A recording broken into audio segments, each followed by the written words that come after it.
Si aujourd'hui les coupés à 4 portes ont autant la cote, c'est grâce à elle, la Mercedes CLS qui a vraiment inventé le concept il y a maintenant une quinzaine d'années. Le succès a été phénoménal avec presque 400 000 exemplaires vendus. Évidemment, Mercedes n'allait pas en rester là. Voici aujourd'hui la 3e génération de la CLS.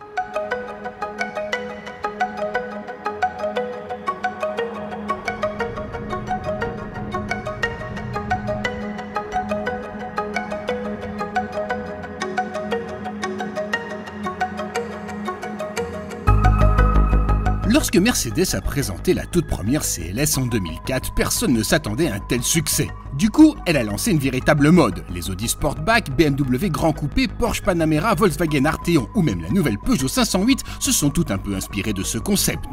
Évidemment, l'argument numéro 1 du CLS, ça reste son style, avec ce look vraiment caractéristique. Cette ligne de pavillon fuyante, cette surface vitrée réduite.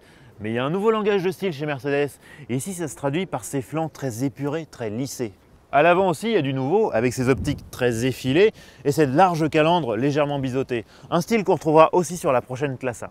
Côté dimension, la nouvelle CLS a pris ses aises, avec 51 mm de plus en longueur. L'empattement de son côté gagne 13 mm. À l'intérieur, ceux qui connaissent bien la classe E ne seront pas dépaysés. La planche de bord est quasiment identique et reprend notamment le combiné d'instruments widescreen composé de 2 écrans de 12,3 pouces. Les sièges sont larges et opulents, la présentation très raffinée et l'équipement est pour une fois sans lacune. Alors forcément à l'arrière, la ligne de pavillon très fuyante de la CLS a un impact sur la garde au toit qui n'est pas exceptionnel. Enfin, à moins d'être vraiment très grand, ça n'a pas vraiment une gêne. L'autre nouveauté, c'est qu'il n'y a plus de console centrale ici. On a une 5e place, il paraît que c'était un vrai grief de la clientèle. Alors faut pas se leurrer, cette 5e place, c'est plutôt pour du dépannage sur de courtes distances. En attendant une prochaine version 53 AMG de 435 chevaux, la CLS n'existe pour l'instant qu'avec 3 motorisations inédites à 6 cylindres en ligne. Outre les 2 diesels 350D et 400D, elle se décline également dans une version 450 essence hybride. Son 6 cylindres en ligne de 3 litres de 367 chevaux reçoit le support d'un moteur électrique de 22 chevaux. Bon après, faut pas se leurrer, c'est pas une Prius cette Mercedes. D'abord parce que là, on a de l'hybridation légère, c'est-à-dire que le moteur électrique n'est pas capable à lui seul d'entraîner la voiture. Il vient juste en support du moteur thermique lors des accélérations ou des démarrages. Bon, ça permet de grappiller quelques décilitres par-ci par-là. Enfin, faut pas se leurrer, ça reste quand même une voiture assez gourmande. De fait, lors de cet essai sur les belles routes du Pays Basque, la belle aura tout de même réclamé 11,5 litres au 100 de moyenne.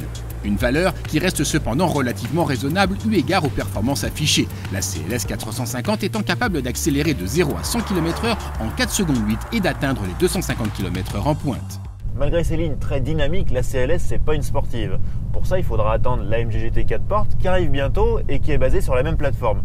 Malgré tout, même si elle met l'accent sur le confort, la CLS elle n'en reste pas moins agréable à conduire parce qu'on a un comportement routier très équilibré, un train avant plutôt incisif. En clair, on s'ennuie pas au volant. On pourra cependant reprocher une tendance au pompage des suspensions pneumatiques lorsqu'on est en mode confort. Une once de fermeté en plus n'aurait pas nui à la sérénité de conduite, d'autant que la CLS 450 se distingue par son silence de fonctionnement, mais aussi par ses options de confort parfois surprenantes. Et après une dure journée de tournage, je suis content de pouvoir me relaxer avec la fonction Energizing de la Mercedes CLS. Au programme, siège massant, musique douce et même parfum d'ambiance. Et j'ai même des programmes, je peux choisir fraîcheur, chaleur, vitalité ou plaisir d'essence. Là je vous laisse, je m'abandonne.